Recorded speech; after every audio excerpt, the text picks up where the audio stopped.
નમસ્કાર દર્શક મિત્રો, વૈજ્ઞાનિક સાક્ષરતામાં આપ સૌનું હાર્દિક સ્વાગત છે. મિત્રો, અગાઉ આપણે ગાણિતિક સાક્ષરતા વિશે પરિચય કેળવ્યો. હવે આપણે વૈજ્ઞાનિક સાક્ષરતા વિશે માહિતી મેળવીએ. વૈજ્ઞાનિક સાક્ષરતાનો એક સાદો અર્થ થાય છે કે વૈજ્ઞાનિક જ્ઞાનનો ઉપયોગ કરવાની, સમસ્યાને ઓળખવી અને પુરાવા આધારિત તારણો કાઢવાની, કુદરતી વિશ્વ અને માનવીય પ્રવૃત્તિ દ્વારા તેમાં થયેલા ફેરફારો વિશે સમજવાની અને નિર્ણય લેવા માટેની ક્ષમતાઓનો સમાવેશ થાય છે. તો મિત્રો, અહીં આપણા વર્ગના વિદ્યાર્થીઓમાં આ પ્રકારની ક્ષમતા કેળવાયેલી હોય તો આપણે કહી શકીએ કે એ વિદ્યાર્થીઓમાં વૈજ્ઞાનિક સાક્ષરતા છે. વૈજ્ઞાનિક સાક્ષરતા એનો મતલબ રોજિંદા જીવનમાં વિજ્ઞાન વિશેની જે અધ્યયન નિષ્પત્તિઓ છે એ પૈકીની શીખેલા ખ્યાલોને રોજિંદા જીવનમાં લાગુ કરવું, એ પણ એક જાતની વૈજ્ઞાનિક સાક્ષરતા કહી શકાય. વૈજ્ઞાનિક સાક્ષરતા સંદર્ભે આ 4 મહત્વની બાબતો છે: સંદર્ભ, ક્ષમતાઓ, જ્ઞાન અને વલણ. જીવનની પરિસ્થિતિઓ કે જેમાં વિજ્ઞાન અને ટેકનોલોજી સામેલ હોય એવી કોઈ પણ એક સમસ્યા એ વ્યક્તિગત, સ્થાનિક, રાષ્ટ્રીય કે વૈશ્વિક પણ હોઈ શકે. આ સંદર્ભની બાબતમાં એટલે કે સમસ્યાની બાબતમાં વિદ્યાર્થીઓમાં કયા પ્રકારની ક્ષમતાઓની અપેક્ષા હોવી જોઈએ તો એની વાત કરીએ.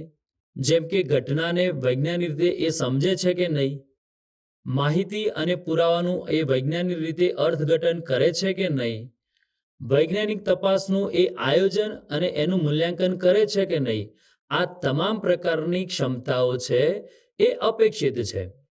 સાથે સાથે વિદ્યાર્થીઓ આ કેવી રીતે કેળવી શકશે? જેમ કે જ્ઞાન અને વલણ. તો વિદ્યાર્થીઓમાં વિશ્વ અને ટેકનોલોજી વિશે, એ પ્રાકૃતિક વિશ્વ અને ટેકનોલોજી વિશે જાણે છે, એ વિજ્ઞાનના વિષય વસ્તુ વિશેનો એનો પરિચય છે, વિજ્ઞાનની પ્રક્રિયા અને ઘટનાની જાણકારી છે, વિજ્ઞાનની અન્ય શાખાઓ વિશેનું એનું જ્ઞાન કેવું છે એ પણ અસર કરતી બાબત છે. સાથે સાથે એના અંદર કેવા પ્રકારના વલણ એટલે કે ફેરફારો જોવા મળે છે. જેમ કે વિજ્ઞાનના મુદ્દાઓને કેવી રીતે પ્રતિક્રિયા આપે છે, વિજ્ઞાનમાં રસ કેવો છે એનો, તપાસ માટે વૈજ્ઞાનિક અભિગમોને એ કેવું મહત્વ આપે છે, સંસાધનો અને પર્યાવરણ પ્રત્યે જવાબદારી અને જાગૃતિ, આ બધી બાબતોનો સમાવેશ થાય છે. જેમ કે વૈશ્વિક સમસ્યા લઈએ, આપણે સૌ કોવિડ-19ની વૈશ્વિક સમસ્યા આપણે અનુભવી છે. તો આપણા વર્ગનો વિદ્યાર્થી છે એ સમસ્યાને સમજવા માટે એની પાસે કેવા કેવા વલણો છે. પહેલી વાત કરીએ તો એ વૈશ્વિક સમસ્યા છે એ વૈજ્ઞાનિક તપાસનું આયોજન અને એનું મૂલ્યાંકન કેવા પ્રકારે કરશે. સાથે સાથે એના અંદર પૂર્વ જ્ઞાન કેવા પ્રકારનું હશે. વિદ્યાર્થીના અંદર પ્રક્રિયાને, ઘટનાને કેવી રીતે સમજે છે એ પણ બાબત અપેક્ષિત છે. સાથે સાથે એના અંદર વલણ કેવો ફેરફાર થયો છે. તો વિજ્ઞાન વિશેની એક અધ્યયન નિષ્પત્તિ છે કે શીખેલા વૈજ્ઞાનિક ખ્યાલોને રોજિંદા જીવનમાં લાગુ કરે. જ્યારે એસઓપી અંતર્ગત જ્યારે એને સમજણ પડી છે તો શું એ વલણને પોતાના જીવનમાં લાગુ કરે છે? તો આવી જ રીતે કોઈ પણ એક વ્યક્તિગત સમસ્યા હોય, સ્થાનિક હોય, રાષ્ટ્રીય હોય કે વૈશ્વિક સમસ્યા હોય, આ સમસ્યાના આધારે એ વિદ્યાર્થીઓમાં ક્ષમતાઓ, જ્ઞાન અને વલણના અંદર કેવા કેવા ફેરફારો થઈ રહ્યા છે એ બાબત પણ ખૂબ જ જરૂરી છે. હવે વિજ્ઞાન શિક્ષણ માટેની કેટલીક અસરકારક પદ્ધતિઓ વિશે આપણે જાણીએ. આપણે સૌ વર્ગખંડ પ્રક્રિયાના અંદર ઘણી બધી પ્રક્રિયાઓ આપણે કરીએ છીએ અને એ પ્રક્રિયાઓના અંતર્ગત ઘણી બધી પદ્ધતિઓ પણ આપણે વાપરીએ છીએ. તો વર્ગખંડ પ્રક્રિયાના અંદર વિજ્ઞાન શિક્ષણને અસરકારક કેવી રીતે બનાવી શકાય તેની કેટલીક પદ્ધતિઓ અહીં આપ સ્ક્રીન ઉપર જોઈ રહ્યા છો. વિદ્યાર્થીઓને ઘણીવાર એને કેવો અનુભવ થાય છે, એ અનુભવના આધારે અનુભવજન્ય શિક્ષણ પદ્ધતિ પણ આપણે અપનાવીએ છીએ. સાથે સાથે ક્યારેક કોઈ વિષય વસ્તુના અંદર પ્રયોગ આધારિત પણ આપણે શિક્ષણ પદ્ધતિ અપનાવીએ છીએ.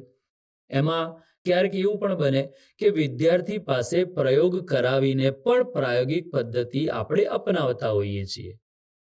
સાથે સાથે એને જ અનુબંધ છે એવી એક પદ્ધતિ છે સ્વપ્રેરિત પ્રાયોગિક પદ્ધતિ.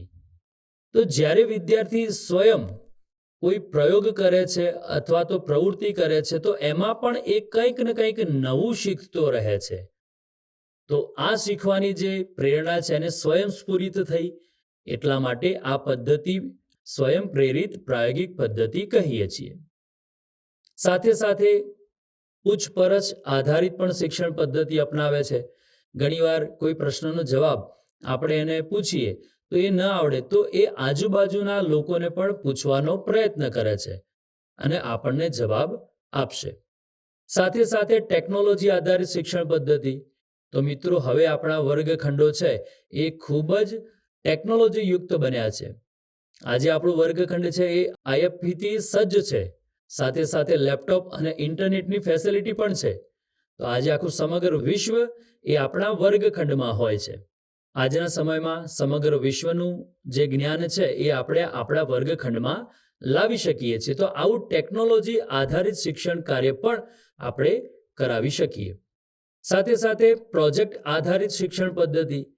વિદ્યાર્થીઓને અવનવા જુદા જુદા પ્રોજેક્ટ આપીને પણ આપણે વિદ્યાર્થીઓના વિજ્ઞાન વિષયની અધ્યયન નિષ્પત્તિ સિદ્ધ કરી શકીએ અને સાથે સાથે વૈજ્ઞાનિક સાક્ષરતા વિકસાવવામાં એક અમૂલ્ય ફાળો પ્રદાન કરી શકીએ. ઉત્સાહી વિજ્ઞાન શિક્ષકો શું કરે છે?